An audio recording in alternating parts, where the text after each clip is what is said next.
नमस्कार श्रोते हो, दीपक रेगे कथाकथन चॅनलवर तुम्हा सगळ्यांचं मनापासून स्वागत. श्रोते हो, तुम्ही ऐकताय दिलीपराज प्रकाशन प्रायव्हेट लिमिटेडच्या सौजन्यानं रामचंद्र नलावडे लिखित खोत ही कादंबरी 3 पिढ्यांचा प्रवास सांगणारी आहे. खोतांच्या यातल्या पहिल्या खोतांचा प्रवास गेल्या भागात संपला. आजपासून सुरू होतोय प्रवास दुसऱ्या पिढीतल्या खोतांचा. ऐकूयात खोत भाग 12. पूर्व दिशा गुलाल उधळल्याप्रमाणे रंगलेली दिसत होती. त्याच फिक्या रंगानं आभाळ सचैल न्हाल्यासारखं दिसत होतं. रात्री आभाळात चमचमणाऱ्या चांदण्या आता अदृश्य झाल्या होत्या. सह्याद्रीच्या दऱ्याखोऱ्यातून बोचरा वारा आपल्याच मस्तीत शीळ घुमवत दणनाट पळत होता. धुक्यानं चिंब भिजलेली झाडावरची पानं वाऱ्यानं हलत होती. रंगीबेरंगी पंखांची फडफड करत घरट्यात सुद्धा पाखरं जागी झाली आणि ती मंजूळ आवाजात गायला लागली. त्या पक्ष्यांच्या गाण्याचा मंजूळ आवाज झाडापेडा दऱ्याखोऱ्यात घुमायला लागला. एखाद्या ध्यानस्थ बसलेल्या ऋषीप्रमाणे सह्याद्रीच्या रांगा दिसत होत्या. तारुण्यानं मुसमुसलेल्या एखाद्या नवतरुणीप्रमाणे कोवळ्या किरणात सचैल न्हाण्यासाठी पृथ्वी अधीर झालेली होती. त्यामुळे ती पूर्व दिशेकडे डोळे लावून बसली होती. अणुरेणूत उदंड उत्साह भरला होता. जणू पृथ्वीच्या पुनर्जन्माची घटिका अगदी समीप येऊन ठेकलेली आहे.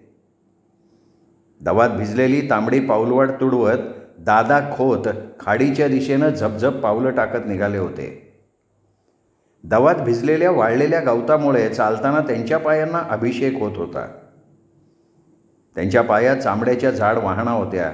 अंगठ्याजवळ त्याला रंगीत तुरा होता. दवानं वाहणा भिजल्या होत्या. चालताना त्यांच्या भारदस्त शरीरामुळे त्यांच्या पावलाखालच्या मुरमाचे खडे झाडावरून पडलेल्या पिकलेल्या एखाद्या फळाप्रमाणे टच्चकन फुटत होते. दादा खोतांच्या अंगावर सफेद सुती सदरा आणि ढगळ अर्धी खाकी चड्डी होती. त्यांच्या डोळ्यात निळी झाक होती. त्यांच्या भेदक डोळ्यात कमालीचा आत्मविश्वास होता.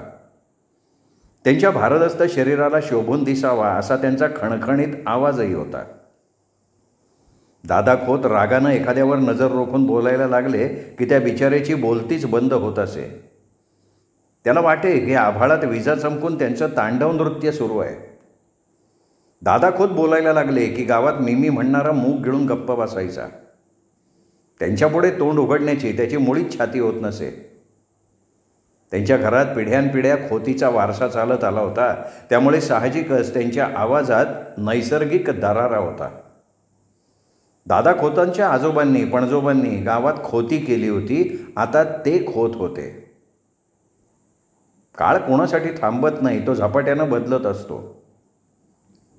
तांबड्या पाऊलवाटेवरील ओलसर दाट धुकं हळूहळू विरत होतं.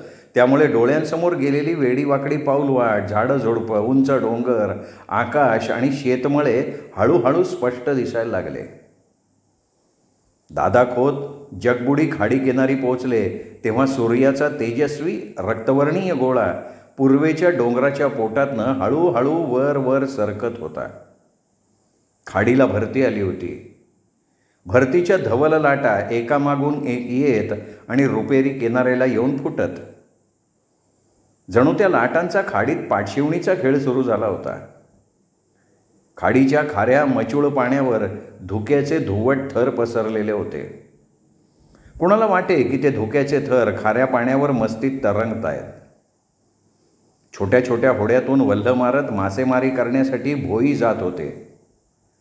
हवेत कमालीचा गारवा होता, पण त्यांच्या अंगावर फक्त वीजभर लंगोटी लाज राखण्यासाठी होती.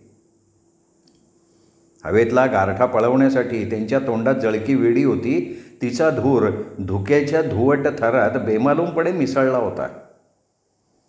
अंगातला सदरा काढून दादा खोत गुडघाभर पाण्यात जाऊन उभे राहिले. खाऱ्या मचूळ पाण्यातल्या मासोळ्या त्यांच्या दोन्ही पायांना लुचायला लागल्या. एक गोड रोमांचित करणारी शिरशिरी त्यांच्या संपूर्ण अंगभर उठली. वाऱ्यानं पाण्यावर उठलेल्या लाटा त्यांच्या पायावर येऊन हलक्याशा आपटत होत्या. दाणापाणी शोधण्यासाठी निळ्या आभाळात इवल्याशा चिमण्या त्यांच्या डोक्यावरनं पंख फडफडवीत जात होत्या आणि त्याचं प्रतिबिंब पाण्यात दिसत होतं. हरिओम हरिओम असं म्हणत दादा खोतांनी पाण्यात 2-3 डुबक्या मारल्या आणि ते हातानं अंग चोळायला लागले. त्यांनी नाक धरून पाण्यात पुन्हा डुबक्या घेतल्या. पांढऱ्या शुभ्र स्वच्छ पंचानं अंग कोरडं करून त्यांनी येताना आणलेली जास्वंदीची ताजी फुलं दोन्ही हातांच्या ओंजळीत घेतली. त्या फुलांचा घमघमाट सुटला होता. उगवत्या सूर्याच्या दिशेनं जास्वंदीच्या ताज्या फुलांची ओंजळ धरून दादा खोत अर्धोन्मिलित नेत्रांनी तोंडातल्या तोंडात मंत्रपुष्पांजली म्हणायला लागले. ओम यज्ञेन यमजयंत देवस्थाने धर्माणी प्रथमास्यान संधी देवा. मंत्रपुष्पांजली म्हणून झाल्यावर दादा खोत छातीत ताजी हवा भरून घेण्यासाठी थोडा वेळ थांबले आणि पुन्हा तोंडात पुटपुटायला लागले. ओम केशवाय नमः, ओम नारायणाय नमः, ओम माधवाय नमः, ओम गोविंदाय नमः.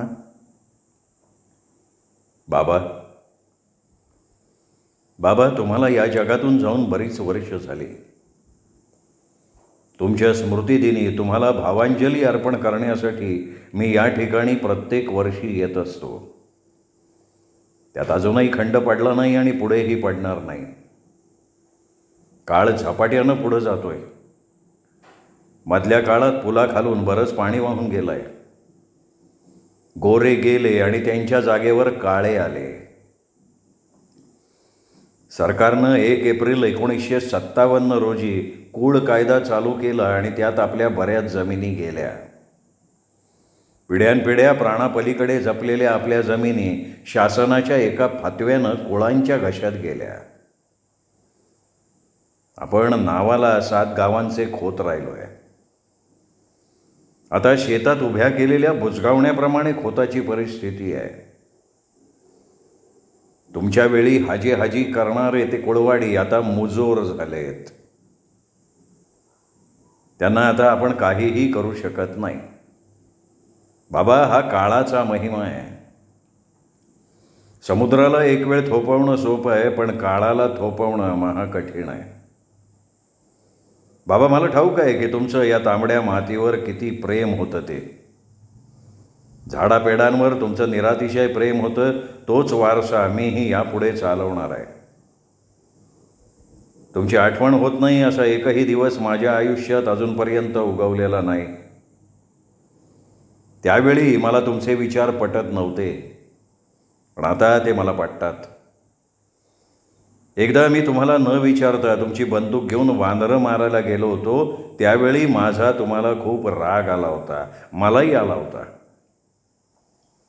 नंतर मला समजून चुकलं की ती माझी अक्षम्य चूक होती. तुम्ही मला माफ केलं हा तुमच्या मनाचा केवढा मोठेपणा म्हणायचा. चंद्रशेखर घर सोडून गेलेला आज बरीच वर्ष झाली. तो अद्याप गावी परतला नाही. त्यामुळे तुमच्या आत्म्याला ज्या यातना होत असतील त्या मी समजू शकतो. तो केव्हा ना केव्हा तरी गावी नक्की परत येईल असं मला वाटतंय. तो गावी आल्यावर मी त्याला अंतर देणार नाही हे मी या क्षणी तुमच्यासमोर कबूल करतोय. बाबा तुमचा आशीर्वाद सदैव माझ्या मस्तकावर राहो एवढीच माझी तुम्हाला नम्र विनंती आहे. दादा खोतांनी अत्यंत भावनाशील होऊन त्यांच्या हातातला ताज्या जास्वंदीच्या फुलांची ओंजळ वाहत्या पाण्यात सोडली. उगवलेल्या तेजस्वी सूर्याला मनोभावे अर्ध्य देऊन नमस्कार केला आणि ते पाण्याच्या बाहेर आले. सूर्याची कोवळी किरणं त्यांच्या गौरवर्णीय शरीरावर नाचत होती. पहाटे पडलेलं दाट धुकं आता सूर्यकिरणांनी पळवून लावलं होतं. अंगावर ओला पंचा घेऊन दादा खोतांनी पायात वाहणा घातल्या आणि ते वाड्याकडे जाणारी पाऊलवाट तुडवायला लागले. दादा खोत विचार करत वाट तुडवत होते. आता त्यांचा पावलांचा वेग वाढला होता. एखाद्या चलचित्रपटाप्रमाणे त्यांच्या वडिलांच्या आठवणी त्यांच्या डोळ्यांसमोरून सरकत होत्या. दादा खोत त्यात चालताना त्या आठवणीत चांगलेच रमले. आभाळातला सूर्याचा लाल गोळा वर वर सरकत होता. सूर्यकिरणांनी गवतावर पडलेले दवबिंदूंचे थेंब सुकून गेलेले होते. वाट खाचखळग्याची होती, त्यामुळे चालताना त्याचा त्रास दादा खोतांना होत होता. दगडधोंड्यातनं वाट काढत चालावं लागत होतं. मध्येच वाट गायब होऊन ती पुढे मोकळ्या रानात दृष्टीला पडायची, तेव्हा तिच्या भेटीला शेताच्या बांधावरनं चालत जावं लागत होतं. झाडाझुडपातनं चालत जाताना कसरत करायला लागत होती. पायाखालची वाट असल्यानं त्याचं त्यांना काही वाटत नव्हतं. एखादी पाऊलवाट मध्येच गायब व्हायची, पण पुढे ती सापडल्यावर त्याचा त्यांना आनंद वाटत होता. दादा खोत आपल्याच तंद्रीत चालत असताना त्यांच्या कानावर टॉक टॉक असा आवाज ऐकू यायला लागला. तो आवाज ऐकून त्यांची पावलं जागच्या जागी थबकली. दादा खोत तो आवाज लक्ष देऊन ऐकायला लागले. थांबल्यामुळे त्यांना तो आवाज स्पष्टपणे ऐकू यायला लागला. कुणीतरी कुऱ्हाडीनं झाडं तोडतंय हे त्यांना कळून चुकलं. त्या पाऊलवाटेच्या दोन्ही बाजूला दादा खोतांची जमीन होती. त्यांनी कोणालाही झाडं तोडण्यासाठी सांगितलेलं नव्हतं हे त्यांना पक्क माहिती होतं. आता तो झाडतोडीचा आवाज वाढला. दादा खोतांना न विचारता कोणीतरी त्यांची झाडं त्यांच्या परोक्ष तोडत होतं. झाडतोड करणाऱ्या चोरांना रंगेहात पकडून त्यांना शिक्षा करण्यासाठी दादा खोत त्या आवाजाच्या दिशेनं शेताचे बांध तोडवत जायला लागले. झाडतोडीचा आवाज ऐकून त्यांचा राग उफाळून आला होता. थोड्या वेळानं दादा खोत झाडतोडीच्या ठिकाणी पोहोचले. 4-5 गडी हातातल्या परजलेल्या कुऱ्हाडीनं उंच वाढलेली ऐनाची झाडं बुंध्यात घाव घालून तोडत होती. दादा खोत क्षणभर त्यांच्याकडे रागानं बघत जागेवर उभे राहिले. झाडं तोडणाऱ्या गड्यांचं लक्ष त्यांच्याकडे अजिबात नव्हतं. ते त्यांच्या कामात मग्न होते. त्यांच्या उघड्या अंगातनं घामाच्या धारा लागल्या होत्या. त्यांच्या हातातील धारदार कुऱ्हाडी एखाद्या यंत्रागत जाडजूड ऐनाच्या बुंध्यात रुतत होत्या. बसलेल्या घावानं तो राखाडी रंगाचा ऐनाचा बुंदा थरथरत होता, जणू त्याच्या काळजावरच कोणीतरी निर्दयीपणे घाव घालत होतं. तोंडावर आलेला घाम अंगावरील पंचानं पुसून ढग फुटी व्हावी तसं मोठ्या आवाजात दादा खोत काढाडले, रांडच्यानो, माझी झाडं कोणाला विचारून तोडता रे तुम्ही? वाघाची डरकाळी ऐकून झाडावरची वानरं भीतीनं धपकन जमिनीवर कोसळून पडावीत तसा दादा खोतांचा आवाज ऐकून त्या गड्यांच्या हातातल्या कुऱ्हाडीच गळून पडल्या. ते झाडं तोडणारे गडी आश्चर्याने आणि भीतीने एकमेकांच्या तोंडाकडे बघायला लागले. अचानक कुणीतरी या रानात येऊन झाडं तोडताना आपल्याला हरकत घेईल असं त्यांना स्वप्नात सुद्धा कधी वाटलं नव्हतं.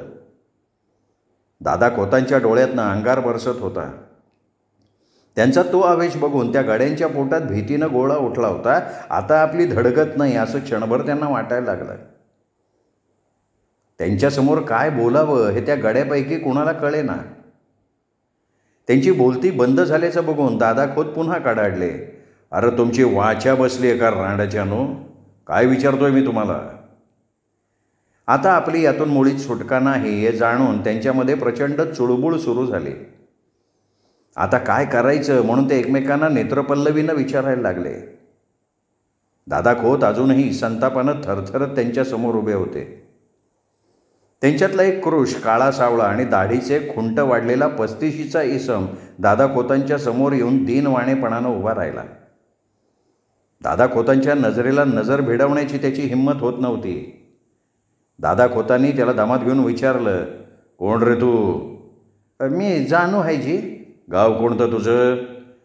आम्ही समधेजण वडगावात आलावजी. जानूच्या तोंडातून शब्द कसेबसे बाहेर पडत होते. त्याचे ओठ विड्या ओढून काळे ठिक्कर पडले होते आणि डोळे इंगळाप्रमाणे लाल भडक दिसत होते. त्याच्यावर नजर रोखून दादा खोत त्याला म्हणाले, ही जमीन माझी आहे. तुम्ही मला न विचारता यातली झाडं चोरून तोडताय म्हणून मी तुमच्या विरुद्ध तालुक्याच्या पोलीस स्टेशनमध्ये तक्रार देणार आहे. अंधाऱ्या कोठडीची हवा खाल्ल्यावर मग तुम्ही असं कोणी चोरून कोणाची झाडं पाडणार नाही. पोलिसांचं नाव ऐकून बाकीचे त्याचे साथीदार त्याच्या भोवती गोळा झाले. आता आपली धडगत नाही असं त्यांना वाटायला लागलं. त्यांच्या डोळ्यासमोर त्यांची छोटी छोटी मुलं दिसायला लागली. जानू 4 पावलं पुढे चालत आला आणि दादा खोतांचे पाय धरून गायावाया करत त्यांना म्हणाला, खोतांनो गरीब हो दया करा, आमसने पोलिसाच्या सवादी करू नका. आमची बी नका एवढाली पोर आहेत. अहो आम्ही तुरुंगात गेलो की ते उपाशी मारणार. मग मला न विचारता ही झाडं तुम्हाला कोणी तोडायला सांगितली? कोणी सांगितली तुम्हाला ही झाडं तोडायला? त्याचं नाव सांग मला. रायबा गावडेनं आम्हाला ही झाडं तोडायला सांगितलं जी. तो आम्हाला म्हणाला, औंदा मला नवं कौलारू घर बांधायचे, ही जमीन माझी आहे, तेव्हा तुम्ही घरासाठनं ही समधी झाडं पाडा. त्यांनी आम्हाला मजुरीनं ही झाडं तोडायला लावली. आता ही झाडं तुमची आहेत म्हणून आम्हाला ठावं नाही जी, नाही तर आम्ही या झाडासनी चुकून सुद्धा कुऱ्हाड लावली नसती. आमची फसगत झाली, एक डाव आम्हाला माफी द्या. यामध्ये कामगारांची काहीही चूक नाही हे दादा खोतांच्या एवाना ध्यानात आलं होतं. त्यांना या ठिकाणी कामाला लावणारा रायबा गावडे होता.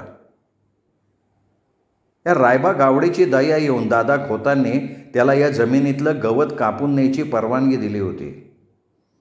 रायबाच्या गोठ्यातली गुरं गेली 7-8 वर्षे या जमिनीवरचं गवत खाऊन जगली होती, पण आता त्याची मजल त्यापुढे गेली होती. दादा खोतांना न विचारता त्यांनी या जमिनीतली झाडं तोडायला मजुरीनं गडी लावले होते. तो या जमिनीवर आता कब्जा करू बघत होता हे दादा खोतांच्या लक्षात आलं होतं, म्हणून त्यांचं पित्त खवळलं होतं. रायबा गावडे असा विश्वासघात करेल हे तेव्हा दादा खोतांच्या ध्यानात आलं नव्हतं, नाहीतर त्यांनी त्याला या जमिनीत गवत कापून न्यायला परवानगीच दिली नसती. दादा खोत आता पुढे काय पवित्रा घेतात याचा मनात विचार करत ते गडी त्यांच्यासमोर असहाय्यपणे उभे होते. त्यांच्या डोळ्यात लाचारी होती, भीती होती, त्यांच्या तोंडातनं शब्द बाहेर फुटत नव्हता. समोर उभ्या असलेल्या गड्यांवर जळजळीत नजर रोखून दादा खोत त्यांना धारदार शब्दात म्हणाले, मी या एक वेळ तुम्हाला माफ करतोय. तुम्ही पुन्हा मला या ठिकाणी दिसता कामा नये, कळलं? नाही दिसणार जी. माझा निरोप त्या रायबाला ताबडतोब सांगायचा. काय सांगू तुमचा निरोप त्याला? त्याला म्हणावं तुला दादा खोतानं आत्ताच्या आत्ता असेल तसा वाड्यात बोलवलं आहे. सांगतो जी. यात कसूर होता कामा नये. नाही होणार जी. आता आम्ही काम बंद करणार आणि लगेच त्याच्या घराला जाणार. तो आता त्याच्या घरातच असन. वाट कसली बघताय मग रांडच्यानो, निघा आता. वाघानं वर मान घालून डरकाळी फोडल्यावर जंगलातल्या प्राण्यांची भीतीनं जशी गाळण उडते त्याप्रमाणे ते गडी परजलेल्या कुऱ्हाडी खांद्यावर टाकून क्षणार्धात त्या ठिकाणाहून नाहीसे झाले. ते गडी दिसेनासे होईपर्यंत दादा खोत त्या ठिकाणी उभे होते. त्यांच्या डोळ्यासमोर वाऱ्याच्या झुळकीनं ऐनाच्या झाडावरची हिरवीगार पानं सळसळत होती. जणू जीवदान मिळाल्याबद्दल ते दादा खोतांना मनःपूर्वक धन्यवाद देत होते. दादा खोत विचार करत होते की आज आपण आपल्या वडिलांच्या स्मृतिदिनी खाडीच्या पाण्यात पुष्पांजली अर्पण करायला गेलो म्हणून ही चोरी पकडू शकलो. नाही तर या जमिनीत एक सुद्धा झाड आपल्याला बघायला मिळालं नसतं. रायबानं ती सगळी झाडं तोडून त्याच्या नव्या घरासाठी वापरली असती आणि आपण नंतर काहीही करू शकलो नसतो. आपल्या वडिलांनीच ही चोरी पकडण्यासाठी आपल्याला मदत केली असं त्यांना वाटायला लागलं. आपले वडील गेले नाहीत, ते सदैव आपल्यासोबत असतात, आपल्या मदतीला ते धावून येतात. म्हणून दादा खोतांचा त्यांच्या वडिलांबाबत असलेला आदर आणखीन दुणावला. दादा खोत विचार करत वाड्याकडे जाणारी पाऊलवाट तुडवायला लागले. कोरड्या पडलेल्या व्हाळातून ते वर आले आणि पुन्हा शेताच्या बांधावरनं चालायला लागले. चालता चालता त्यांचं लक्ष सहज सातविणीच्या झाडाकडे गेलं. ते झाड चांगलं उंचपुरं देखणं होतं, जणू त्याला राजस रूप लाभलेलं होतं. त्याचा बुंधा सरळसोट राखाडी रंगाचा होता. त्याची पानं हिरवीगार, जाडसर, लांबट आकाराची होती, त्यामुळे त्या झाडाच्या रूपात एक आगळी भर पडली होती. सातविणीच्या झाडाबद्दलची माहिती दादा खोतांनी एका दुर्मिळ पुस्तकात वाचली होती. त्या झाडाला लोक सप्तपर्ण म्हणून सुद्धा ओळखतात. दादा खोतांच्या मालकीच्या जमिनीत सातविणीची एकूण 5 झाडं होती. तारुण्यानं मुसमुसलेल्या तरुणीचं रूप अनिमिष नेत्रांनी बघावं तसं दादा खोत त्या झाडाकडे मान वर करून बघत होते. त्यांना वाड्याकडे जायचं सुद्धा भान क्षणभर राहिलं नव्हतं. त्यांची पावलं त्या ठिकाणी अडखळली होती. इतक्यात त्यांचं लक्ष त्या राखाडी रंगाच्या झाडाच्या बुंध्याकडे गेलं. एक भला मोठा नाग त्या बुंध्याला वेटोळं घालून बसला होता. त्याची निमुळती जीभ वाऱ्याच्या झोतानं वाळलेल्या गवताची काडी हलावी तशी हालत होती. त्याचे 2 डोळे गुंजेसारखे दिसत होते. त्याच्या अंगावर काळे केस होते आणि ते वाऱ्यानं हालत होते. जणू तो नाग दादा खोतांची वाट बघत त्या ठिकाणी थांबला होता. दादा खोतांची मान श्रद्धेनं त्या नागापुढे झुकली. त्याच्यापुढे दोन्ही हात जोडून ते तोंडातल्या तोंडात पुटपुटले, बाबा, मी तुम्हाला ओळखलंय. आज तुम्ही मला नागाच्या रूपात दर्शन दिलं, त्यामुळे माझे डोळे आनंदानं भरून आलेत. आता तुम्ही जीवाला त्रास करून घेऊ नका. तुमच्या ठिकाणावर जाऊन तुम्ही विश्रांती घ्या. दादा खोत असं म्हणाले आणि काय आश्चर्य, तो जहरी नाग बुंधा सोडून क्षणात मोकळ्या जागेत आला आणि फुटकार टाकत दात झोडपात नाहीसाही झाला. आपले वडील नागाच्या रूपात आपल्या जमिनीची राखण करतात. यापुढे शेतात दृष्टीला पडलेला साप मारायचा नाही, त्याला जीवदान द्यायचं असा मनात पक्का निश्चय करून दादा खोत पुन्हा वाट तोडवायला लागले. दादा खोत बैठकीच्या खोलीत आरामखुर्चीत बसायच्या आधी त्यांनी पंख्याचं बटण दाबलं. पंख्याचा वारा खोलीत भरारा पसरला. दादा खोत लाकडी आरामखुर्चीत बसून पंख्यानं वारा घ्यायला लागले. थोड्या वेळाने त्यांनी घसा खाकरून बायकोला मोठ्या आवाजात हाक मारली, अनुराधा, मी आलोय, प्यायला पाणी आण. आल्या स्वयंपाक खोलीतनं आवाज ऐकू आला. दादा खोत पंख्याचा वारा घेत आरामखुर्चीत निवांत बसले. पंख्याच्या वाऱ्यानं त्यांच्या अंगावरचा घाम सुकून गेला. आता त्यांना कसली घाई नव्हती. गिलावा केलेल्या भिंतीवर गंगाधर खोतांचा घोड्यावर रुबाबात बसलेला फोटो फ्रेम करून लावला होता. त्यांच्या वडिलांच्या फोटोला ताज्या जास्वंदीच्या फुलांची माळ घातली होती. त्यांच्या डाव्या आणि उजव्या बाजूला देवादिकांचे सुद्धा फोटो फ्रेम करून लावलेले होते. राजा रविवर्मा यांनी काढलेली चित्रसुद्धा त्या ठिकाणी लावली होती. देवडीत आध्यात्मिक आणि पौराणिक कथांवर आधारित पुस्तकं खच्चून भरली होती. दादा खोतांना वाचनाचा छंद होता. तो वारसा त्यांना त्यांच्या वडिलांकडनं मिळाला होता. काही काम नसेल त्यावेळी दादा खोत हातात पुस्तक घेऊन तासनतास वाचत बसत. मग त्यांना काळवेळाचं सुद्धा भान उरत नसे. रामदास स्वामींचा दासबोध, ज्ञानेश्वरी, तुकाराम महाराजांचे अभंग, एकनाथ महाराजांच्या ओव्या, भारुडं, तसंच रामायण, महाभारत ही पुस्तकं त्यांनी अनेक वेळा वाचून काढली होती. दुसऱ्या एका देवडीत त्यांच्या औषधाच्या बाटल्या होत्या.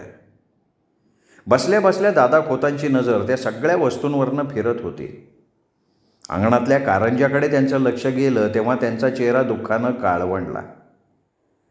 वाडा बांधला तेव्हा ते कारंजं कामगारांनी परिश्रम घेऊन बांधलं होतं. नंतर त्यात बिघाड झाल्यामुळे ते बंद झालं. दादा खोतांनी 2-3 वेळा ते कारंजं दुरुस्त करण्यासाठी कामगार बोलवले, पण त्याचा काहीही उपयोग झाला नाही. ते कारंजं दुरुस्तच झालं नाही. त्याचं त्यांना खूप वाईट वाटलं आणि मग नंतर त्यांनी तो दुरुस्तीचा नादच सोडून दिला. पण त्याच्याकडे कधी नजर गेली तर त्यांना त्याचं दुःख होई आणि आता तर त्याची सवयच झाली होती. स्वयंपाक खोलीतून मंद पावलं टाकत हातात तांब्या भांडं आणि साखरेची बशी घेऊन अनुराधा आल्या. दादा खोतांसमोर सागवानी लाकडाचं स्टूल होतं. त्यावर तांब्या भांडं आणि साखरेची बशी ठेवत त्यांनी दादा खोतांना हलक्या आवाजात विचारलं, घरी यायला उशीर केलात? एक निकडीचं काम होतं म्हणून यायला थोडा उशीर झाला. अनुराधा त्यांच्यासमोर असलेल्या लाकडी बाकावर बसल्या आणि पदरानं गळ्यावरचा घाम पुसत त्यांनी पुन्हा विचारलं, कसलं निकडीचं काम? अनुराधा, हा कूळ कायदा झाल्यापासून कुळवाडी माजलेत. ते खोतांना आता विचारत नाहीत. मला काहीही समजलं नाही. मला समजेल असं सांगा. सांगतो. दादा खोतांनी चिमूटभर साखर तोंडात टाकून भांड्यात पाणी घेतलं आणि ते प्यायले आणि मग पंचानं तोंड पुसत दादा खोत पुढे म्हणाले, अगं अनुराधा, कुळवाडी आता पहिल्याप्रमाणे इमानी राहिलेले नाहीत. तो रायबा आपल्या जमिनीत असलेली ऐनाची झाडं मला न विचारता गडी लावून तोडत होता. खाडीवरून येताना मला त्या झाडतोडीचा आवाज ऐकू आला म्हणून मी त्या जागेवर आत्ता जाऊन आलो. काय लोकांचं धाडस आहे ना. जमीन कोणाची, मालकी कोणाची, झाडं तोडतंय कोण? तुम्ही त्यांना चांगला दम द्यायला पाहिजे. अनुराधा, मी त्यांना असा हाग्या दम देऊन आलोय ना की पुन्हा ते गडी कुऱ्हाडी घेऊन त्या ठिकाणी झाडं तोडायला चुकूनही जाणार नाहीत. आणि मुळात ते गडी या गावातले नव्हतेच. मग? अगं, ते होते वडगावचे. त्या गाड्यांची काही एक चूक नव्हती. खरी चूक रायबा गावड्याची. त्याला मी त्यांच्याकडे निरोप दिलाय, वाड्यावर भेटायला बोलवलंय त्याला, तो नक्की येईल. सातवेडींचा माळ तसा इथून लांब आहे. आपण सहसा तिकडे जात नाही, म्हणून त्यांनी ती झाडं तोडायचं धाडस केलं असेल असं मला वाटतंय. तुझं म्हणणं खरं आहे, पण झाडतोडीचा आवाज लपून राहतो का? तो अर्ध्या मैलावर सुद्धा ऐकायला जातो. थोड्या वेळानं गणपतला सातवेणीच्या माळावर ती झाडं बघून यायला पाठवतो, म्हणजे त्याची काळजी मिटली. गणपतला मी आज रिकाम्या खोल्या झाडायच्या कामाला लावलंय. अहो, त्या खोल्यांमध्ये पारव्यांनी शिटा टाकून घाण करून ठेवली आहे. त्याचा घाणेरडा वास संपूर्ण वाड्यात पसरला होता. अनुराधा, मोकळ्या खोल्या असल्या ना की कोणी ना कोणीतरी त्यात राहतं. आपल्या लग्नाच्या आधी या वाड्यात दुपारी आणि रात्री पायलीचा भात शिजायचा. 10-15 गडी वाड्यात फक्त कामाला होते आणि त्यात आलेले गेलेले आणखीन वेगळे. तेव्हा वाडा नुसता बोलायचा बघ. आता काळ बदलला, आपण काय करणार त्याला? अहो, लक्ष्मी आणि गणपत सकाळपासून फक्त खोल्या झाडतायत. आज त्यांचं काम काही पूर्ण होणार नाही. थोडा वेळ दोघं काही न बोलता गप्प बसले. छतावर पंखा गरगर फिरत होता, त्यामुळे उकाडा तितकासा जाणवत नव्हता. बाहेर कडक ऊन पडलं होतं, वाऱ्याचा मागमूस नव्हता. त्यामुळे वाड्याकडे सहसा कुणी इतक्यात फिरकणार नव्हतं. दादा खोतांच्या नकळत त्यांच्या चेहऱ्यावरचे भाव उघड्या डोळ्यांनी अनुराधात टिपत होत्या. दादा खोतांच्या चेहऱ्यावरचे भाव एकसारखे बदलत होते. या कूळ कायद्यानं त्यांची झोप उडाली होती. बायकोच्या चेहऱ्याकडे बघत काळजीच्या सुरात दादा खोत म्हणाले, अनुराधा, म्हातारी मेल्याचं मला अजिबात दुःख नाही, पण काळ सोकावता कामा नये. आपल्या काही जमिनी कुळ कायद्यात जरी गेल्या असल्या तरी अजून 100 एकर जमीन आपल्या नावावर आहे. उद्या त्याची देखभाल कोण करणार? आपली कुळं ही अशी. त्यांना धीर देत अनुराधा म्हणाल्या, अहो, तुम्ही त्या जमिनीची आत्ताच काळजी करू नका. आपला अवधूत आपल्या पश्चात त्या जमिनीची देखभाल करेल. तुझी खात्री आहे तशी? हो, माझी खात्री आहे. पण दादा खोत पत्नीच्या मताशी सहमत झाले नाहीत. त्यांचं बोलणं ऐकून दादा खोतांचा चेहरा नैराश्यानं झाकोळून गेला. अवधूतची डॉक्टर होण्याची इच्छा होती. तो हुशार होता, बुद्धिमान होता, म्हणून दादा खोतांनी डॉक्टर होण्यासाठी त्याला अनुमती दिली. त्यासाठी त्यांनी पाण्यासारखा पैसा खर्च केला. आपला मुलगा आज डॉक्टर होतोय याचं त्यांना केवढं अपरूप वाटत होतं. त्याचं शिक्षण पूर्ण होऊन त्याला वैद्यकीय व्यवसाय करण्यासाठी सर्टिफिकेट मिळालं तेव्हा दादा खोत त्याला म्हणाले, अवधूत, आपण आपल्या वाड्यात तुझा दवाखाना सुरू करू. म्हणजे वाड्यामध्ये माणसं यायला लागतील, जायला लागतील आणि या गावातल्या लोकांची सोयसुद्धा होईल. दादा खोतांचं बोलणं उडवून लावत अवधूत त्यांना म्हणाला, बाबा, अहो, या गावंढ्या गावात प्रॅक्टिस करण्यासाठी मी कष्ट घेऊन डॉक्टर नाही झालो. मी माझा दवाखाना तालुक्याला सुरू करणार आहे. भारतीचं आणि माझं आधी बोलणं झालं आहे. अरे, तू शहाणा आणि तुझी बायको भारती दीड शहाणी. बाबा, पुढे काही बोल नकोस. गावातल्या गोरगरिबांची सोय होईल म्हणून मी तुला डॉक्टर केला आहे आणि तू तालुक्याला प्रॅक्टिस करणार म्हणतोयस. मग त्याचा मला या गावातल्या लोकांना उपयोग काय? बाबा, मला नवीन दवाखाना उघडण्यासाठी पैसे पाहिजेत. एक छादाम देणार नाही मी तुला. दादा खोत त्याला जसे बोलले तसे ते वागले सुद्धा. नवा दवाखाना उघडण्यासाठी त्यांनी अवधूतला एका नव्या पैशाची सुद्धा मदत केली नाही. भारतीचे वडील त्याच्या मदतीला धावून आले. त्यांनी त्याला आर्थिक मदत केली. हे जेव्हा दादा खोतांना कळलं तेव्हा ते मनातनं अस्वस्थ झाले. सोयऱ्यापुढे मुलानं नाक घासलं, मग खोताची इब्रत काय राहिली? दादा खोतांच्या मनाला ते खूप लागलं, पण मुलाच्या हट्टापायी त्यांना काही करता आलं नाही. दादा खोत आवंडा गिळून म्हणाले, अनुराधा, तू म्हणतीयस तसं झालं तर त्याचा मला फार आनंद होईल, पण तशी परिस्थिती सध्या तरी नाही आहे. अवधूतचा या जमिनीत मुळीच जीव गुंतत नाही. तो बरा आणि त्याचा तो तालुक्याचा दवाखाना बरा. आज तागायत त्यांनी माझ्याकडे कुठल्याही जमिनीची चौकशी केलेली नाही. रानातली झाडं माडं विकून मी त्याला डॉक्टर केलं आणि तो तिकडे रमला. अहो, दवाखान्याच्या व्यापात शेताकडे यायला त्याला वेळ तरी कुठे आहे? कधी बायको मुलांना घेऊन आला तर सगळी चौकशी करतो तो. आता तो गावी आला की मीच त्याला घेऊन आपल्या शेताकडे फिरून येते. अनुराधाचं बोलणं ऐकून दादा खोतांना त्याची गंमत वाटली. गालात छदमी हसत ते म्हणाले, अनुराधा, तू त्याची आई आहेस म्हणून तू असं बोलतीयस, पण एक लक्षात ठेव, तू त्याच्या जन्माला पुरणार नाहीस. आत्ता तुझे डोळे उघडले नाही तर त्याचा तुला एक ना एक दिवस नक्की पश्चात्ताप होईल. या तांबड्या मातीवर झाडापेडांवर माया केलेली कधीही वाया जात नाही. ही काळ्या दगडावरची रेख आहे. ही परशुरामाची पवित्र भूमी आहे. आपल्या वाडवडिलांनी पोटच्या मुलाप्रमाणे या जमिनीवर माया केली. त्यांना कधीही काहीही कमी पडलं नाही. ते वैभवात जगले, वैभवात मेले. मग आपण त्यांचा तो वारसा पुढे न्यायला नको का? त्याची जाण आपण ठेवली नाही तर आपल्याला नरकात सुद्धा जागा मिळणार नाही. वाद शेवटच्या स्तराला जाऊन पोहोचला होता. शब्दाला शब्द वाढत गेला तर दादा खोतांना स्वतःवर ताबा ठेवता येत नाही. ते कमालीचे क्रुद्ध होतात आणि मग असंबद्ध बडबडायला लागतात. हे अनुराधाला ठाऊक होतं. अशा वेळी त्या पुढे वाद घालत नसत. गप्प बसून राहत किंवा विषयांतर करून बोलत. तेही जमलं नाही तर सरळ उठून स्वयंपाक खोलीत जात. मग तो विषय तिथे संपायचा. दादा खोत मनात काही ठेवत नसत. दोघांचा स्वभाव आता एकमेकांना चांगला माहीत झाला होता. त्यामुळे गोष्टी वरच्या स्तराला कधीच जात नसत. अनुराधा बसल्या ठिकाणावरनं उठत त्यांना म्हणाल्या, अहो, मी तुम्हाला चहा करून आणते. स्टुलावर ठेवलेली साखरेची बशी घेऊन अनुराधा मंद पावलं टाकत स्वयंपाक खोलीकडे निघून गेल्या. त्या उठून गेल्यावर दादा खोत दोन्ही हात डोक्याच्या मागे घेऊन आराम खुर्चीत नीट बसले आणि मनाचा निचरा होण्यासाठी रामदास स्वामींचा श्लोक खालच्या आवाजात म्हणायला लागले. मना सज्जन भक्तिपंथेची जावे, तरी श्रीहरी पाविजे तो स्वभावे. जनी निंद्यते सर्व सोडून द्यावे, जनी वंद्यते सर्व भावे करावे.